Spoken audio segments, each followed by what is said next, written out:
இது நம்ம வீட்டில் ஆர்கானிக் அத்தி பொடியை அத்தி மரத்துலேருந்து வந்த அத்திப்பழத்தை பொடியாக்கினதுக்கப்புறம் நான் ரைஸ் மில்லில் கொடுத்து மாவு அரைக்கிற மில்லில் இந்த மாதிரி பொடியை அரைச்சிட்றோம்.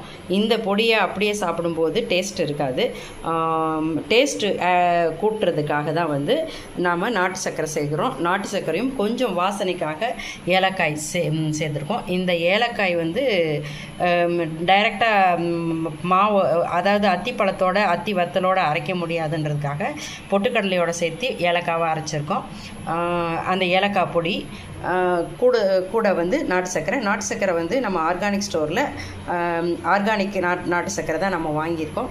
இப்போ நான் ஆர்கானிக் விவசாயிகிட்டேருந்து பேசியிருக்கேன்.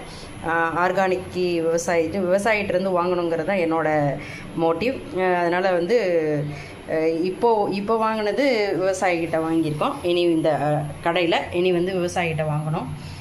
இதுதான் நம்ம நாட்டு சர்க்கரை ஆர்கானிக் ஸ்டோரில் வாங்கினது. இதை போட்டு அரைச்சோன்னா இந்த மாதிரி வருது பவுடரு. நம்மளோடது ஹோம்மேடு, அதனால் நான் என் வீட்டு கிச்சனில் தான் வச்சு பண்ணுறேன். மிக்சியில் தான் போட்டு அரைக்கிறோம்.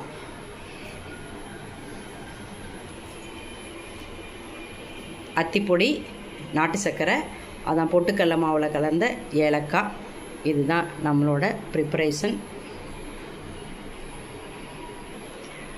எங்களோட அத்திப்பழம் நாட்டு அத்திப்பழம், ஆர்கானிக் முறையில் விவசாயம் பண்ண விவசாய நிலத்துலேருந்து வந்தது. சர்டிஃபைடு லேண்டு தான் ஃபார்ம் நம்மளோடது. தேவை இருக்கிறவங்க ஸ்க்ரீனில் நம்பர் போடுறோம், அதில் தேவை இருக்கிறவங்க கால் பண்ணி வாங்கிக்கலாம். நன்றி.